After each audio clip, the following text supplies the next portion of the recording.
Dear colleagues, dear students, dear guests, dear online participants and digital historians, and dear Helle. My name is Niels Bremnes, and as head of the research program for history, it is my pleasure to welcome all of you to this inaugural lecture entitled Whither Digital History, a Roadmap to Care, Community and Culture, given by the department's new professor, Helle Strandgaard Jensen. It is a particular pleasure because Helle turns out to be our first professor hired through the so-called invitational recruitment, or kaldelse in old-fashioned Danish. In other words, we are writing history at the history department this late Friday afternoon. Helle has an educational background from Aarhus University and the European University Institute in Florence, where she obtained her doctoral degree. She joined our department 10 years ago in 2016. She is already an internationally renowned historian of children and the media, and increasingly also of digital history. In 2017, she published From Superman to Social Realism, a book about Scandinavian childhood media. And in 2023, she published her second monograph, Selling Sesame Street, a transnational history of childhood education and cultural resistance. After joining Aarhus University, Helle has been a crucial member of a small team that has transformed our department to probably the leading environment for digital history in Denmark.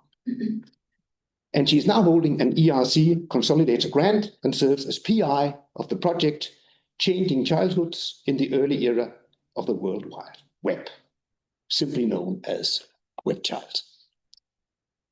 This is indeed an impressive career, and we are recognizing and celebrating it this afternoon. And before I hand over the word to you, Helle, let me just add a short personal note. Back in 2016, I was head of department, and as such, I was involved in your recruitment. As head of department, you are involved in a lot of decisions. Some are good and some are not so good. And then there are the decisions that you are particularly happy with. And I am particularly happy that we recruited Helle to our department back in 2016.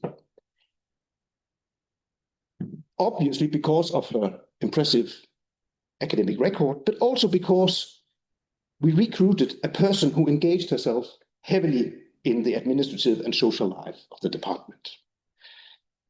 Helle seemed to be everywhere, in relation to colleagues, but also in relation to our students.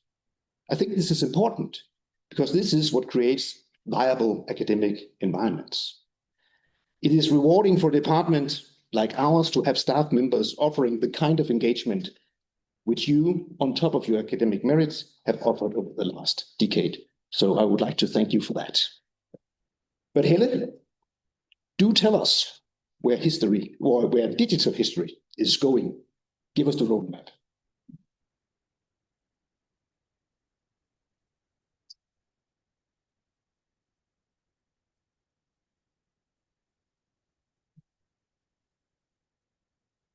Slukke den her.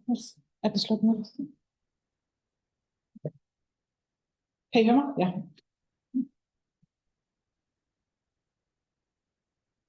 Dear family, dear friends, dear colleagues and students, and especially dear Magnus and Jonathan. Thank you for being here today, both in person and online. I want to start by showing you all how happy I am today. I am just as happy as I was when this picture was taken. I was 5 years old and had just won a big chocolate prize, as you see, and I was very happy. I was, however, not a girl who dreamed of becoming a professor, as you can see from my choice of dress-up clothes. No, I clearly wanted to become a ballerina or a princess in a circus. I was raised in a working-class family on a small farm. It was a community where running away to join a circus seemed like a more realistic future than becoming a history professor. None of my parents went to secondary school. But as a child, I learned to always ask questions and stand up for what I believed in. And even if I didn't know it yet when I was 5 years old, those virtues have served me well on my quest to becoming an academic. And now I'm a professor of cultural and digital history.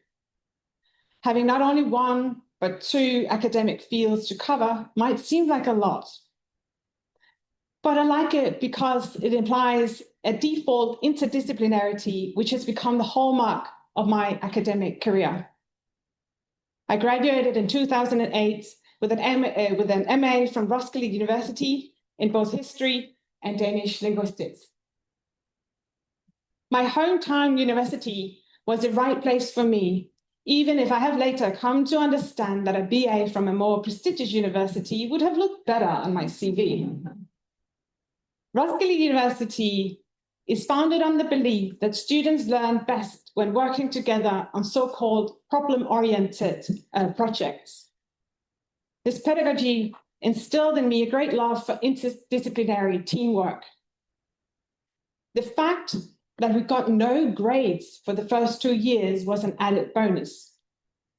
It allowed someone with my background to focus on learning what academia was all about without the constant fear of being judged.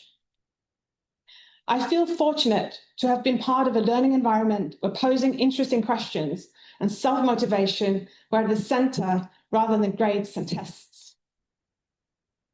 As an MA student, I was invited to be part of Professor Annette Devine's research project on 1968 and the Youth Rebellion.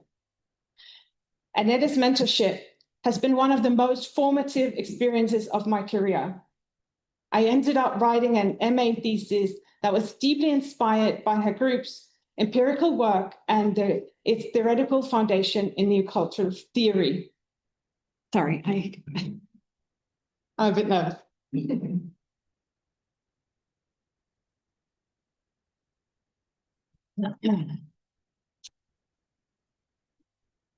But as much as my BA and my MA prepared me for becoming a creative and strong researcher, it did little to prepare me for the cutthroat, egocentric environment of the so-called international academia.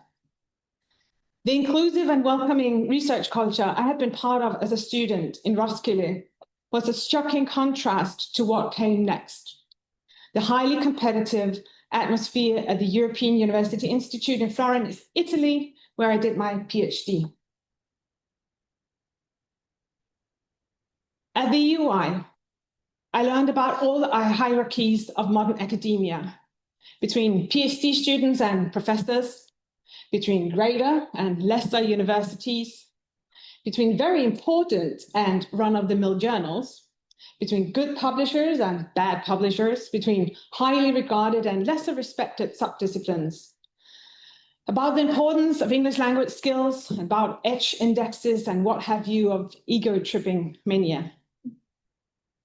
As a first-generation academic, I'd already once had to study what was needed to fit into Roskilde University. Those well-honed skills now serve me well once more. This time I just had to figure out the norms and traditions which everyone with a degree from a prestigious university had already learned. But it is one thing to master the skills needed to succeed in international academia. It is quite another to feel like you belong. I have often felt like an imposter. But whenever academic institutions and cultures have made me feel small and uneducated, they've also made me want to fight. Fight against the unfairness of the many overlapping and oppressive hierarchies. By those who benefit at the top, but remain ungenerous towards those at the bottom. And fight a system that has made so many like me feel like they didn't belong. My deeply held belief in the possibility for a better, more just and equal academic culture has helped me persevere when I encountered unfair and ungenerous cultures. and the people who embody them. Writing a PhD about children's media culture in Scandinavia at the EUI was not easy. It's not a topic that comes out on top of any academic hierarchies. But I believed in my findings.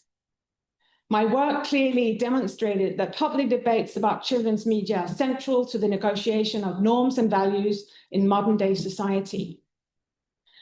And two events in 2010 confirmed that others recognized the value of my research too. One was a conference by the Society for the History of Childhood and Youth, hosted by the Department of Childhood Studies at Rutgers University. The other was a 3-month-long visit at Professor David Buckingham's Centre for the Study of Children, Youth and Media in London. From my very first encounters with these two communities, I knew that I'd found people who valued my research. The academic mentors and friends I met in the early 2010s have continued supporting me ever since. Several of them are here today online, and some are even on the advisory board for my current ERC project. Of course, I also gained much from the academic training I received in the EUI's history department. My scholarship would not have been the same as it is today without it, especially my 2 books and my ERC project. The analytical approaches of comparative, global, and transnational history has greatly influenced my research ever since I came to Florence. My first book from 2017 demonstrates that when investigating Scandinavia as a region rather than separate nation states, I was able to uncover shared Nordic ideas about children's media culture, a culture which still prevails today. My second book applied a transnational perspective to the political economy of children's television. It demonstrates how a narrow American perspective on childhood, education, and commercial broadcasting came to dominate the global market for preschool television. And in my ERC project, my group and I employ a comparative approach to study the global infrastructure of the World Wide Web and its influence on childhoods in South Korea, Denmark, and the United States. More about that later. And some more water.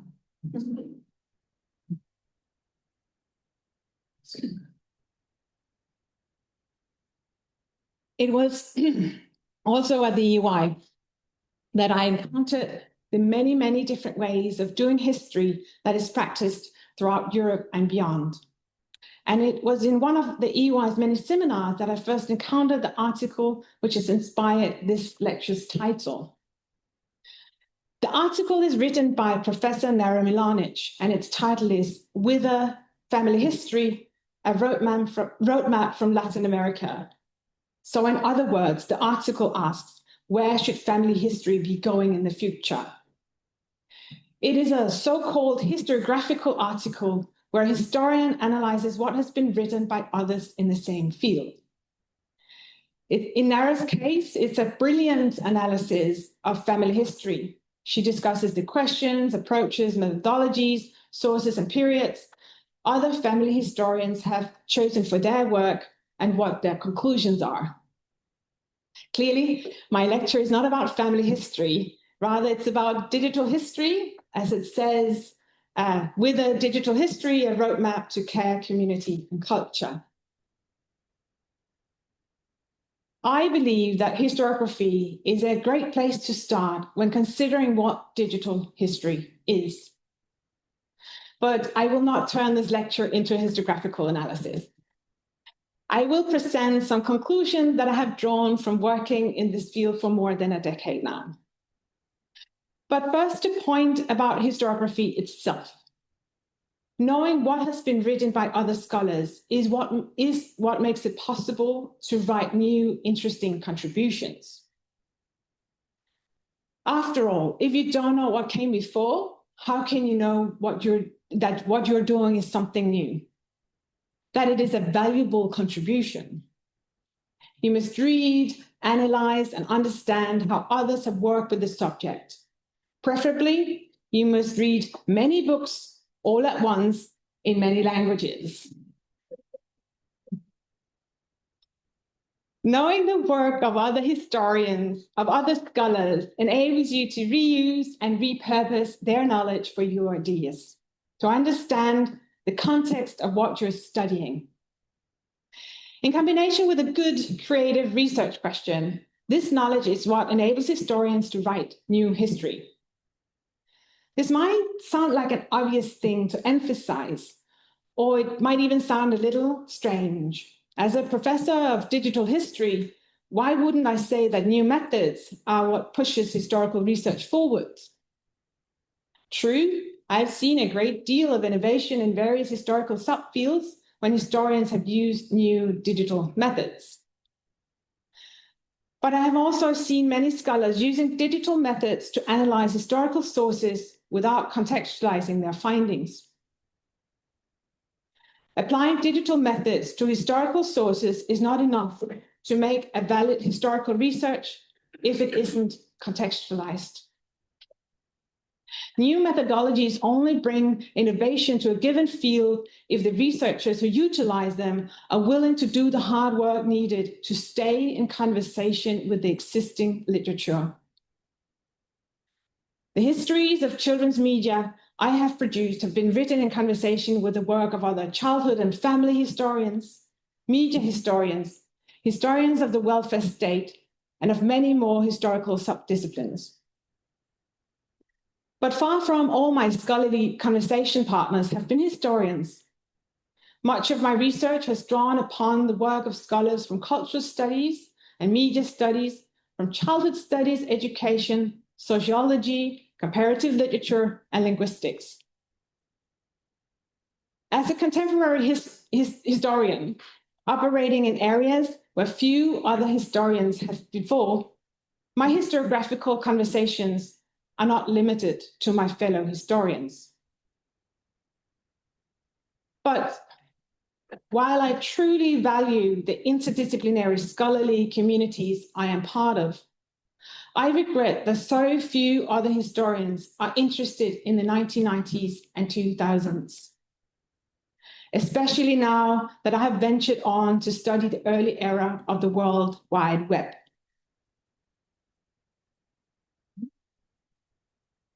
The World Wide Web was invented more than 35 years ago.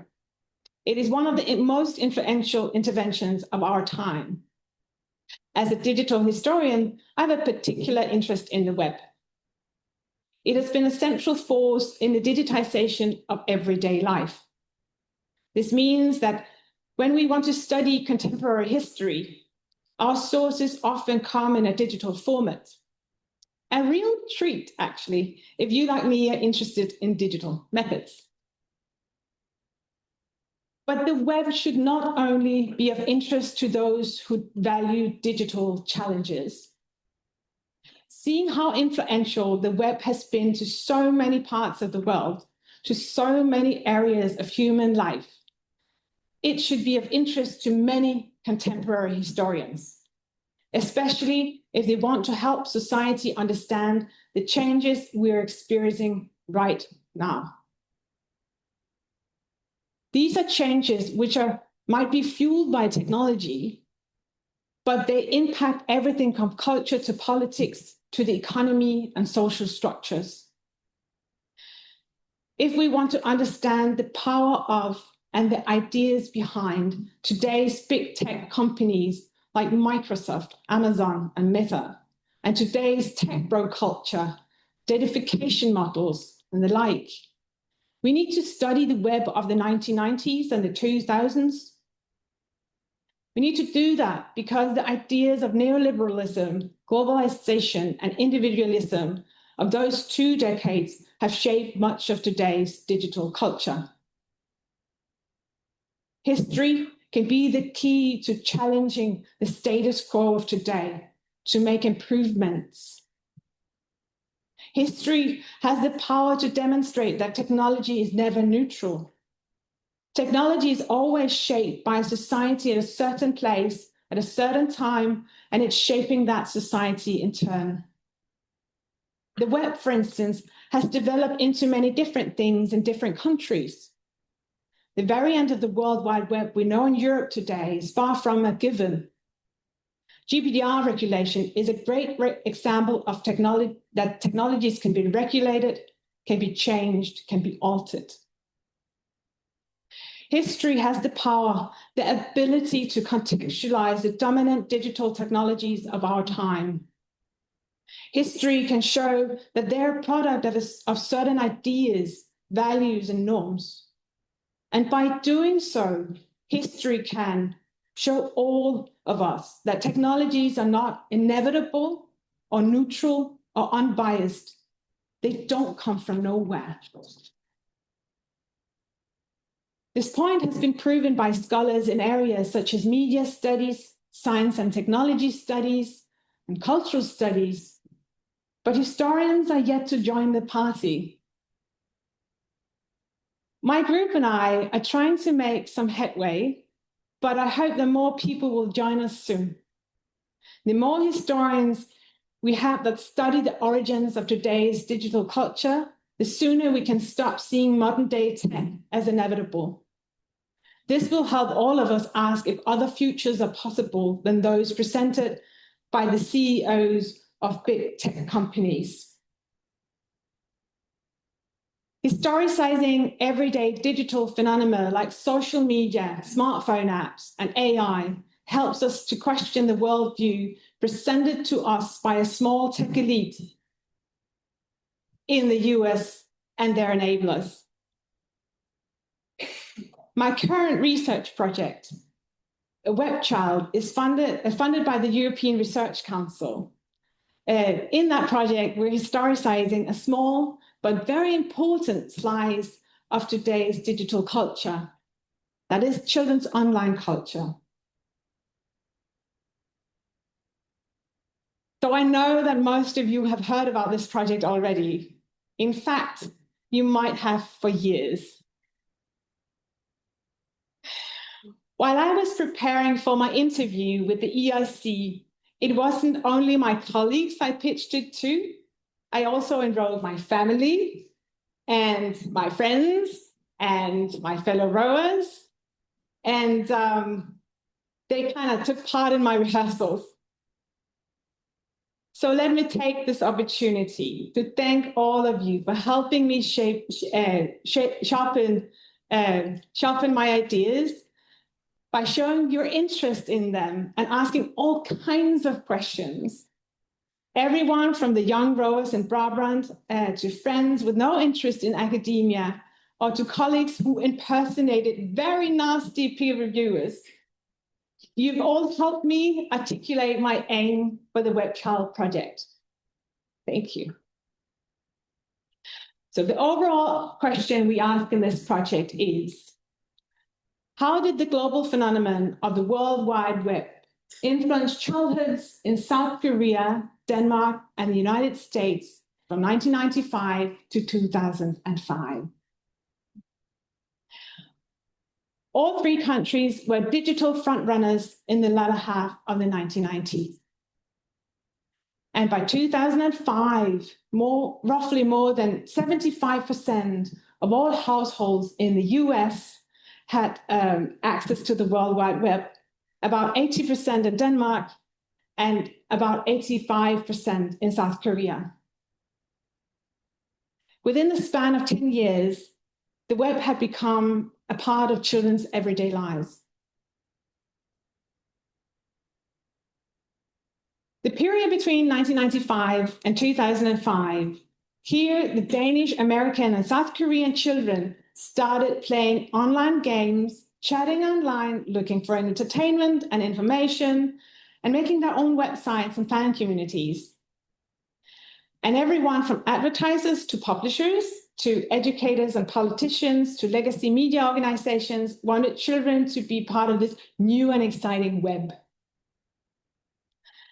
And even if parents were warned against online dangers in guidebooks and news articles, it was seen as pertinent that children became part of the new online world. both for their individual sakes and for society's sake. Being part of the new information superhighway was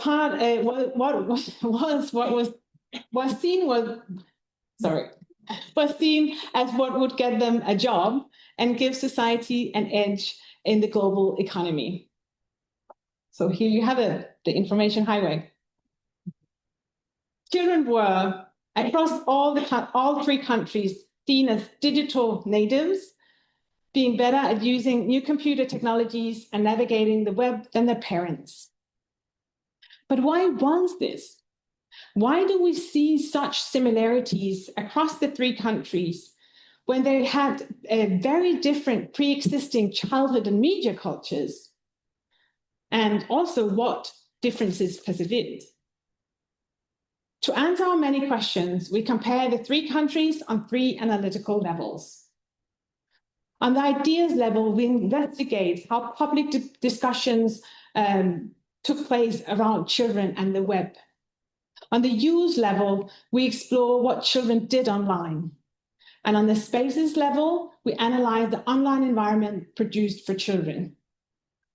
Together, the results from all three countries on all three levels enables us to understand the early web's influence on childhood. Finding the complex answers to these questions will be a very important contribution to the history of childhood and the web in the 1990s and 2000s. And this, in turn, will help us to better understand the period where the basic outlines of today's digital world originated. Luckily, I don't have to answer these big questions alone. My project began a year ago, and now we're finally a full team. I have been extremely lucky to find people who are super smart, creative, value community and interdisciplinarity, and want to help solve big empirical and methodological questions. And there are many methodological problems. Trust me.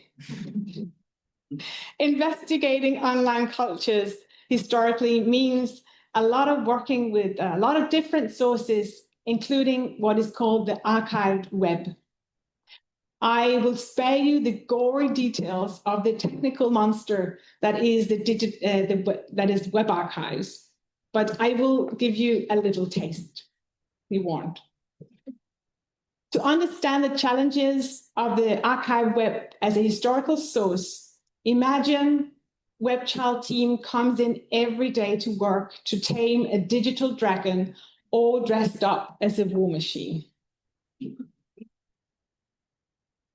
What I'm going to tell you now is the equivalent of showing you the dragon's snout, like a tiny glimpse. The parts of the World Wide Web that you use every day is called the live web. Contrary to what you've probably been told countless times, nothing on the web is forever. If the Trump administration decides to take down all websites about climate change, they're gone forever.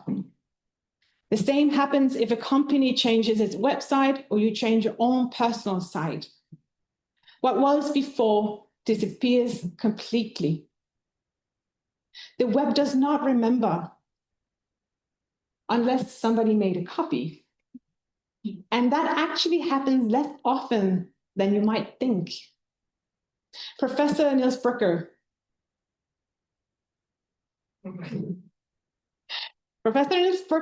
has estimated that about 8% of the Danish online content from the 90s has been saved. This creates a scarcity that is difficult to navigate when we want to use the archive web as a historical source. But this scarcity is combined with an abundance, because when something is archived, there's a lot of it. We currently have 500 million sources on our local server. To name a few problems besides the R combination of scarcity and abundance, archive websites are hard to get hold of, at least in a format that's easy to work with. And they also contain great time inconsistencies. But I love this challenge. And I love that we're a team of different people with different backgrounds and different kinds of expertise that comes together to solve it. And we're not only solving it for our team. The WebChild's 2 technical experts are actually working on software solutions that are free and open to all. The interdisciplinary discoveries that we are making together as a team is one of the biggest academic pleasures I've known. It reminds me of my days at Roskilde University. Working together, we're so much more than the sum of our individual expertise. And the empirical and methodological work on the WebChild team is contributing to a new chapter of web history. To use Professor Brooker's categories, it is not a history of the web as a medium, but it is a demonstration of how we can write history with the web as a source. And now we're back at historiography. When we look at the most of the existing web history from a scholarly perspective, that is a history of the web, what its technical trajectory has been and how the web has developed as a medium. Do not misunderstand me here. These are extremely valuable histories. We use this work every day in the WebChild team, and the people who have written them are our community. This is the work that we're in conversation with. But that does not mean that there are not others that we would love to reach with our work, to include in our community. Others we would like to have scholarly conversations with about our work. And that is our fellow historians. We want to show how the archive web can be a source to write all kinds of contemporary history. Everything from cultural history to political history, histories of economy, of societies and social practices. So, fellow historians, if you're listening, please join us. As I mentioned earlier, I hope that some of these new histories will challenge the ideas of certain technological developments and as inevitable and neutral.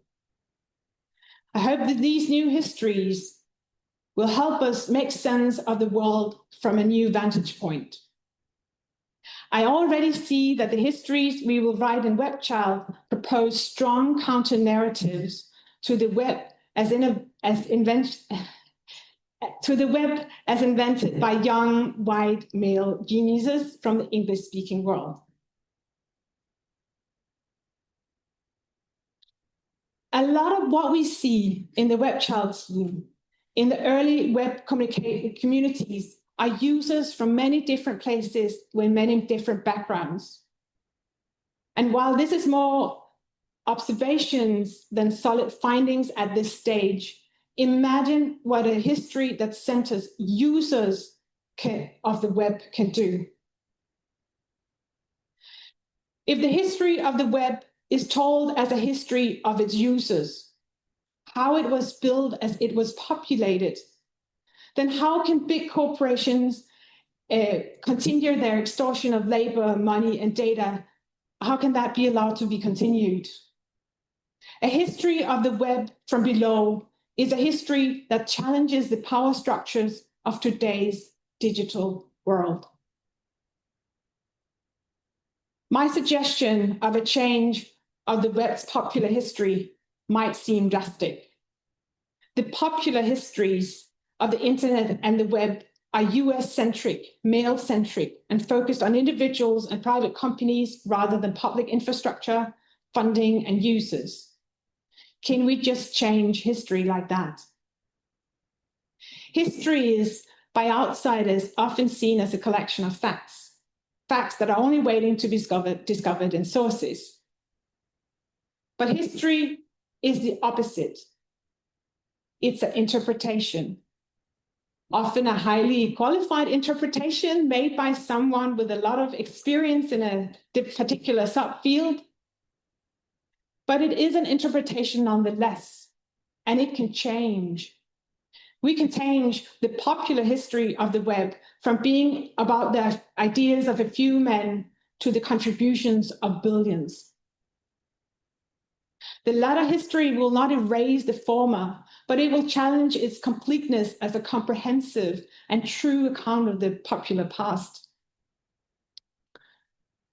And with this challenge comes the power to question the ideas it is being used to advance. The ideas that technological innovation suffers when regulated. The ideas that technology is neutral and inevitable. The ideas that a few owners of social media platforms rightly become rich while the rest of us are making the content. Historicizing technologies have a huge impact on society. Historicizing the technologies that have a huge impact on societies today can help us better understand our current situation and empower us to build a better future. However, getting historians interested in writing history using the archive web as a source will be a challenge, even if there are obvious rewards. The saying goes, it takes a village to raise a child. So what does it take to raise a new generation of more digitally savvy and interested historians? I want to use the last part of my lecture to give a two-part answer: community and care.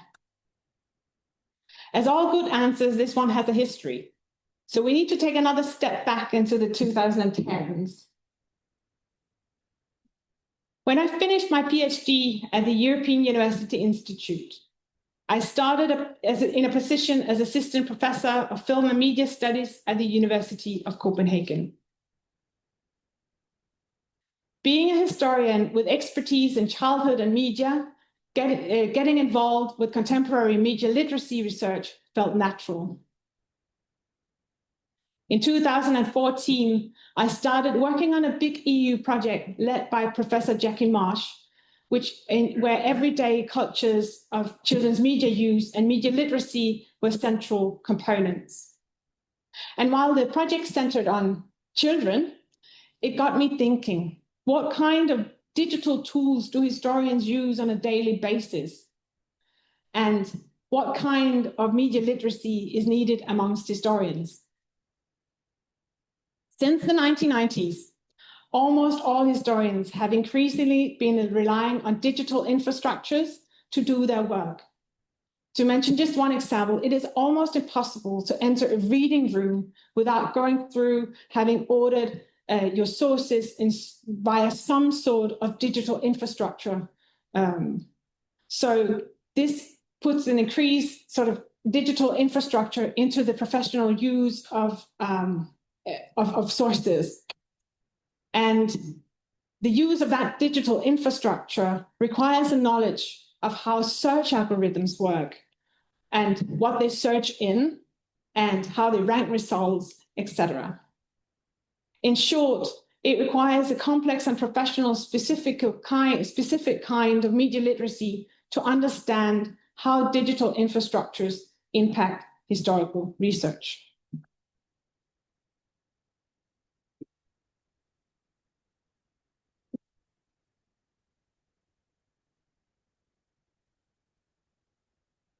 So when I moved from University of Copenhagen to the Department of History here at Aarhus University, I was lucky to have the department's full backing to experiment with what it meant to have a digital literacy in practice for historians.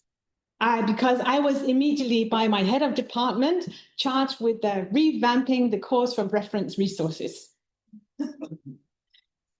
And about a year later, Associate Professor Adela Sobotkova was hired, and she and I established the Center for Digital History.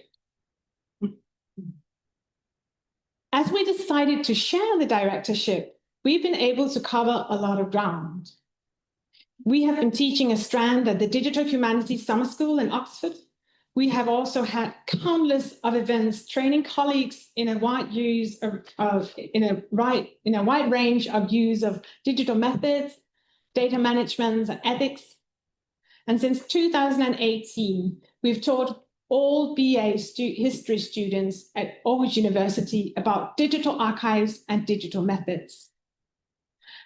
And perhaps our biggest achievement is that we have created a digital history community that counts students, junior and senior scholars, librarians, archivists, and in recent years, a wide range of academics in fields beyond the humanities and beyond Denmark. And I think the key to our success has been care. Care is something that is often deeply undervalued, as a Danish feminist, Emma Holten, has shown. But I also choose to believe that care can win in the long run. That if we are many enough who for long enough insist on recognizing the value of care, who make it part of our academic practices, it'll make academia a better place. In that way, I'm an idealist. Care and community has been core values at the Center for Digital History, Aarhus, right from the beginning. It was established as a center that would be anchored in the discipline of history, that would contribute to existing historiography and care about existing scholarly communities. The key here is that the research we do, the methods we use, the activities we make should be recognizable as history. Our perhaps a little bit more, well, in lack of a better word, traditional colleagues, and I say this with a lot of affection, they should be able to recognize what we do as history, while we still bridge to a wider range of digital methods. In an academic context, care to me is building and sustaining and nurturing inclusivity and generous communities, like the one Adela and I have created together, and which we have managed to continue growing and developing with the support of colleagues and students. So we know that many students did not choose our program because of digital methods. But we have been very pleased to see a growing number accepted as part of history. And we have achieved this aim, not least because of this strong support that we've had from more traditional colleagues, management, and institutions beyond the university. Care to me is also giving students digital skills that they might not have chosen to pursue themselves. Skills which will help them improve and support critical thinking in a world where big tech has increasingly created a pyramid scheme where users are not at the top. Historians with a basic critical understanding of digital technologies can help challenge and change the hype narratives of tech bros and ruthless AI pundits and pundits. Students have the insight to provide this challenge due to how the discipline of history is wired.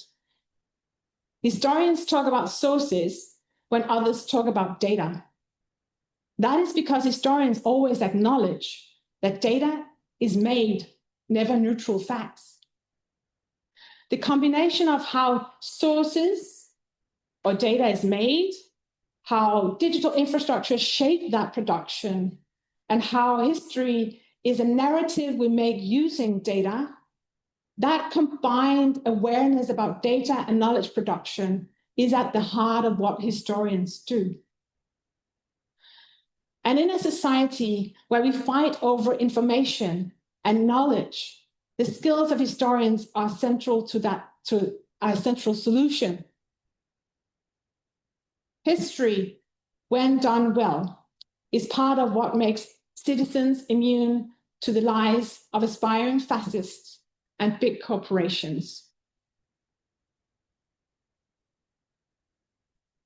My vision for my professorship is to keep fighting for the empowerment that comes from combining digital history with all other kinds of history.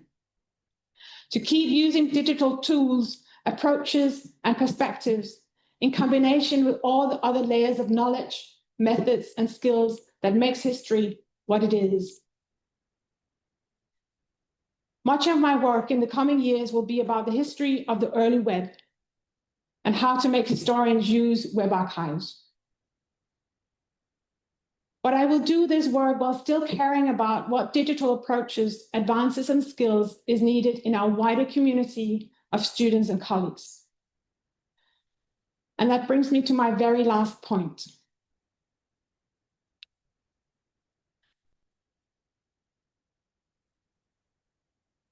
You have now heard my vision for my professorship and the things I want to change. I will not deny that the opportunity to tell my story, to express exactly what I wanted today, has given me satisfaction. I'm happy to have become an ERC grantee, to have become a full professor, to have become someone who's asked to provide their vision for a field. But I also think that academia needs more than my vision for my research. Because academia is not a meritocracy. Almost every academic I know works very hard, and most are beyond brilliant and smart. I have read so many great grant applications and job applications in the last couple of years. But many never get the grants they apply for. Many never get a permanent position. Many struggle and suffer, which is why I would like to use my very privileged position to help others. That is my ultimate vision for my professorship, that I find ways to let others benefit from it beyond myself. Thank you.